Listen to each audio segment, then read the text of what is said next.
Hafezi charitable society of বাংলাদেশের উদ্যোগে বনানী সেনামালঞ্চতে আয়োজিত হয়েছে ঐতিহাসিক মেগা ইভেন্ট হাফেজি সেবা পদক 2026।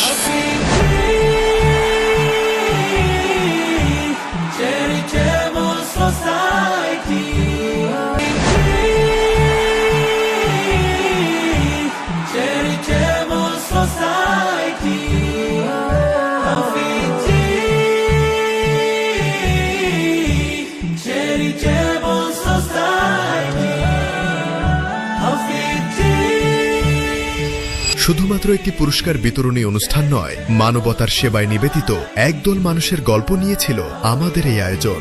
দেশের শীর্ষস্থানীয় আলেম ওলামা, সাংবাদিক, মন্ত্রী এবং এমপিদের পাশাপাশি এই মেগা ইভেন্টে উপস্থিত ছিলেন মিশর, তুরস্ক এবং ফিলিস্তিন থেকে আসা প্রখ্যাত সব আন্তর্জাতিক অতিথিবৃন্দ।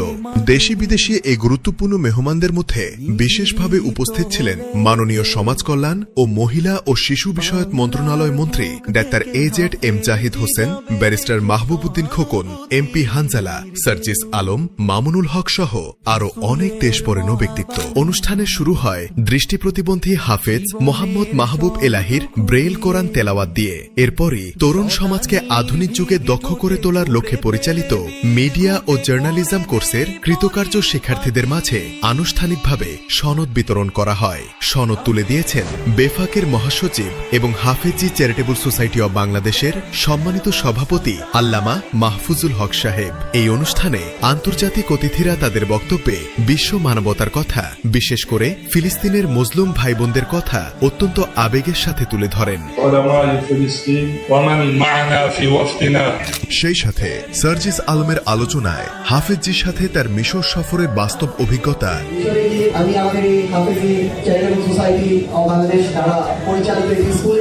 এবং গাজা ও ফিলিস্তিনে আমাদের ত্রাণ কার্যক্রমের কথা যখন অতিথিদের আলোচনায় উঠে আসে, তখন পুরো অডিটোরিয়ামে এক আবেগঘন পরিবেশের সৃষ্টি হয়। এরপর আসে অনুষ্ঠানের সবচেয়ে আকর্ষণীয় পর্ব, পদক প্রদান।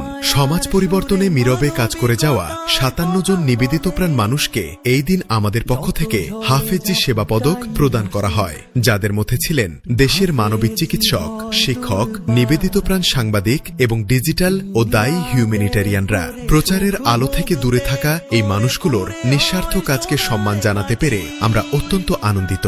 দেশের বরেণ্য ব্যক্তিবর্গ এবং নীতি নির্ধারকরা আমাদের এই মহতী উদ্যোগের এবং বিশেষ করে গাজা ও প্রত্যন্ত অঞ্চলে আমাদের মানবিক কার্যক্রমের ভূয়সী প্রশংসা করেন। সমাজ গঠনে এমন নিঃস্বার্থ কাজের প্রয়োজনীয়তা তারা তাদের বক্তব্যে গভীরভাবে তুলে ধরেন। অনুষ্ঠানের মাঝপথে উপস্থিত দর্শকদের জন্য প্রদর্শিত হয় একটি বিশেষ ডকুমেন্টারি, যেখানে তুলে ধরা হয় গাজার যুদ্ধবিধ্বস্ত প্রান্তর, সুদানের সংঘাতময় এলাকা থেকে শুরু করে আমাদের দেশের বন্যাদুর্গত ও প্রত্যন্ত অঞ্চলে আমাদের মানবিক কার্যক্রমের বিশাল চিত্র। কিভাবে আমরা আর্তমানবতার সেবায় কাজ করে যাচ্ছি তার একটি জীবন্ত রূপ ফুটে ওঠে এই প্রমাণচিত্রে। সবশেষে মাননীয় সমাজ কল্যাণ মন্ত্রী ডাক্তার এজেড এম জাহিদ হোসেনের দিক নির্দেশনামূলক সমাপনী বক্তব্য। রাজ বলার পরে আমি কোনো চিন্তা ভাবনা না করে রাজি হয়েছি। এত অর্গানাইজড ওয়েতে যে কাজ করতেছেন এরকম ধারণা আমার অ্যাকচুয়ালি ছিল না। এবং হৃদয়গ্রাহী দোয়ার মাধ্যমে অনুষ্ঠানের মূল পর্বের সমাপ্তি ঘটে। এরপর দেশ বিদেশ থেকে আগত সকল মেহমানদের জন্য ছিল চমৎকার আপ্যায়নের ব্যবস্থা। এত বড় পরিসরের একটি আয়োজন, যেখানে যুক্ত ছিল হাজারো মানুষের ইমোশন এবং অনেকগুলো সেগমেন্ট, আপনাদের সকলের সার্বিক সহযোগিতাতেই তা সফলভাবে সম্পন্ন করা সম্ভব হয়েছে। আমাদের এই পথ চলায় এভাবেই সবসময় পাশে থাকবেন। নিয়মিত কার্যক্রম সম্পর্কে জানতে এবং মানবতার সেবায় অংশ নিতে যুক্ত থাকুন আমাদের পেজের সাথে।